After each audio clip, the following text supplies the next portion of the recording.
नमस्कार, मी प्रणिता रेसिपीमध्ये तुमचं सगळ्यांचं मनःपूर्वक स्वागत. आज आपण इथे टॅमॅटोची चटणी कशी बनवायची ते बघणार आहोत. त्यासाठी मी इथे 5 पिकलेले टॅमॅटो घेतलेले आहेत. शेंगदाणे, मिरची, लसूण आणि उडदाची डाळ.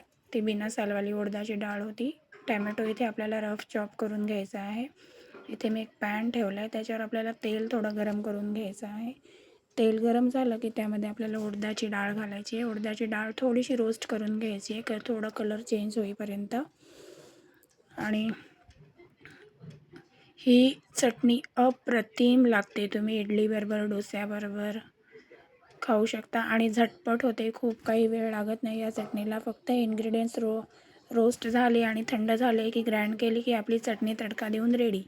त्याच्यामुळे खूप साधी, सोपी आणि खूप चविष्ट अशी ही चटणी आहे. त्यामध्ये आपण शेंगदाणे, मिरची, लसूण आणि टॅमॅटो घालून घेऊया. त्यानंतर हे सारण थंड झालं की मग आपण हे मिक्सरमध्ये टाकूया.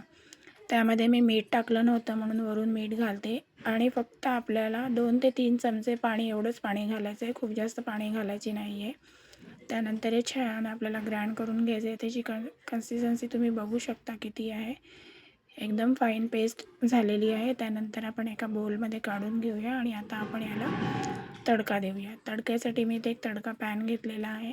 त्यामध्ये थोडंसं तेल टाकलेलं आहे. तेल गरम झालं की मोहरी घालूया.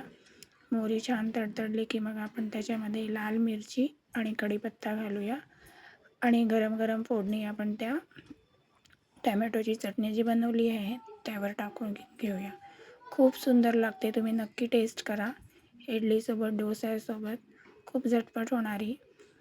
आणि आता ही फोडणी आपली रेडी आहे. मग ही फोडणी आपण त्या टॅमॅटोची चटणी बनवलेली आहे त्याला घालून घेऊया. तुम्ही बघू शकता खूप सुंदर कलर आलेला आहे या चटणीला आपल्या. फोडणी छान मिक्स करून घेऊया आणि तुम्हाला इडली, डोसा जे पण आवडेल त्यासोबत तुम्ही सर्व करा. खूप छान लागते. आणि रेसिपी आवडल्यास माझ्या चॅनलला लाईक करा, सबस्क्राईब करा. थँक्यू. बाय.